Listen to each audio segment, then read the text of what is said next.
What history tells us about presidential elections and the stock market? 역사로 본 대통령 선거와 주식시장 이야기입니다.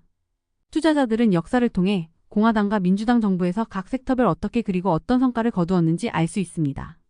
선거는 투자자들에게 까다로운 시기가 될 수 있습니다. 정치적 성향, 감정, 여론조사 모두가 예측을 어렵게 만들 수 있습니다. 그렇다면 투자자는 무엇을 해야 할까요? 부통령 카말라 해리스와 전 대통령 도널드 트럼프 간의 이번 대결과 의회 선거의 결과에 대비해 포트폴리오를 조정하려는 투자자들은 과거 선거 패턴에서 전략적 통찰을 얻을 수 있습니다. 예를 들어 어떤 당이 백악관을 차지하던 주식은 대체로 상승하는 경향이 있었습니다. 트럼프 재임 기간 동안 다우존스 산업평균지수는 57% 상승했으며 바이든 대통령 재임 기간에는 현재까지 30% 이상 상승했습니다. 하지만 민주당 정부에서 주식이 더 많이 상승하는 경향이 있습니다. 그러나 의회의 통제권을 고려하면 성과 패턴이 달라집니다.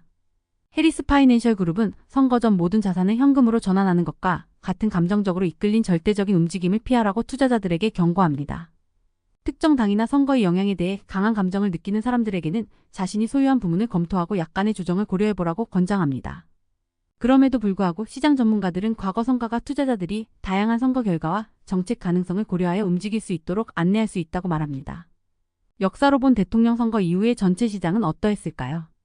레드 데이비스 리서치는 1901년 3월 30일부터 2024년 1월 31일까지의 데이터를 분석한 결과 민주당 대통령 재임 기간 동안 다우존스 산업평균지수는 연평균 8.2% 상승했으며 공화당 정부 하에서는 연평균 3.2% 상승했다고 밝혔습니다. 인플레이션을 고려하면 민주당 대통령 재임 시 연평균 3.7%, 공화당 대통령 재임 시 연평균 1.4% 상승한 것으로 나타났습니다. 정책 실행의 핵심인 의회 구성이 시장에 미치는 영향도 중요합니다. 레드 데이비스 리서치는 민주당 대통령 하에서 의회 견제가 있을 때, 즉 현재처럼 민주당 대통령과 분열된 의회가 있을 때 주식시장 성과가 더 좋았다고 밝혔습니다. 이 경우 다우존스 산업평균지수는 인플레이션을 고려한 연평균 8.1%의 실질 수익률을 기록했습니다. 공화당 대통령 재임 시에는 공화당이 의회를 장악한 상황에서 주식시장 성과가 더 좋았습니다. 이 경우 다우지수는 인플레이션을 고려한 연평균 7.1%의 실질 수익률을 기록했습니다. 물론 과거는 과거입니다. 역사적 데이터는 대통령 선거가 있는 해 동안의 시장 행동에 대한 통찰을 제공할 수 있지만 2008년 금융위기나 코로나19 팬데믹과 같은 예측 불가능한 거시적 사건으로 결과가 왜곡될 수 있습니다. 따라서 단순히 예상되는 선거 결과에 따라 시장 움직임을 예측하는 것은 어렵습니다. 더욱이 과거의 패턴이 반복되지 않을 수도 있습니다.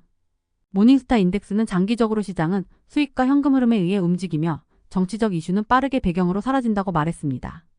모닝스타 지수는 여러 가지 시나리오에 대비할 수 있는 강력한 포트폴리오를 준비하는 것이 훨씬 낫다고 덧붙였습니다. 역사로 본 대통령 선거 이후 섹터별 성과는 어떠했을까요?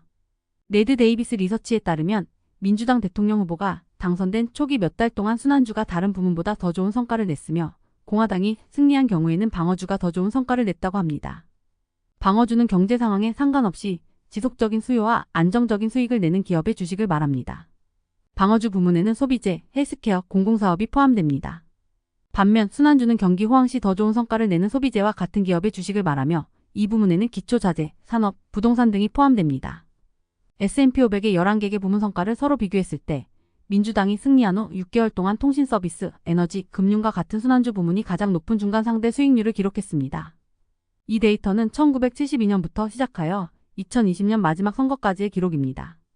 반면 공화당이 승리했을 때는 헬스케어, 소비재, 금융, 통신 서비스와 같은 방어주 부문이 가장 좋은 성과를 냈다고 합니다. 1972년부터 대통령 임기 전체에 대한 데이터를 살펴보면 민주당 정부 하에서 정보기술과 산업 부문이 가장 좋은 성과를 보였으며 두 부문 모두 다우 산업평균지수를 83.3%의 상승을 비교한 결과 초과했습니다. 반면 공공사업 부문은 다우를 초과한 적이 없었습니다. 공화당 정부 하에서는 헬스케어 부문이 75%의 확률로 다우를 초과한 반면 산업 부문은 25%로 가장 낮은 성과를 기록했습니다. LPL 파이낸셜의 수석 주식 전략가는 민주당이 은행 규제를 더 엄격히 할 가능성이 있으므로 시장이 트럼프 승리를 반영하기 시작하면 은행 주식은 선거 전에 좋은 성과를 낼 수 있다고 말합니다. 또한 그는 에카천 연가스 LNG 수출업자들도 트럼프 승리 시 상승할 가능성이 있다고 덧붙였습니다. 바이든 대통령은 LNG 수출의 새로운 승인을 일시 중단했으며 해리스 부통령은 반대로 수압화세 금지 주장을 철회했습니다. 민주당 당선될 경우 석유 및 가스 생산자들에게 덜 우호적일 가능성이 있다고 말합니다. 또한 트럼프가 승리할 경우 산업 부문이 혜택을 받을 수 있다고 그는 덧붙였습니다. 이는 트럼프가 탈세 계열을 가속화할 가능성이 있기 때문입니다. 또한 트럼프가 관세 정책에서 더 공격적일 것이며 미국과 중국 간의 또 다른 무역 전쟁은 산업 부문에 부정적인 영향을 미칠 것이라고 그는 경고했습니다.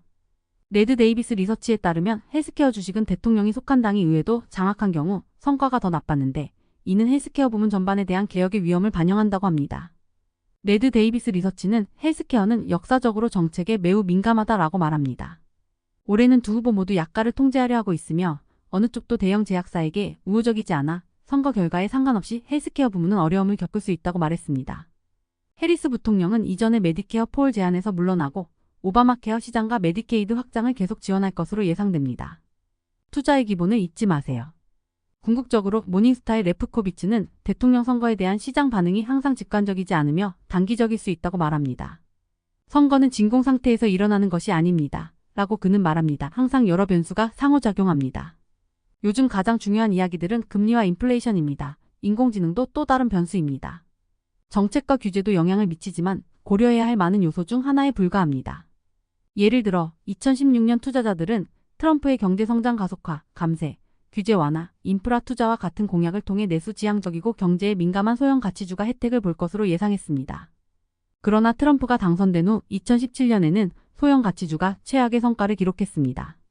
인프라 투자와 같은 캠페인의 핵심 공약 중 많은 부분이 진전되지 못했으며 기대가 조정되었습니다. 바이든 대통령 하에서는 전통적인 에너지 주식이 미국 주식 부문에서 가장 좋은 성과를 기록했다고 그는 덧붙였습니다.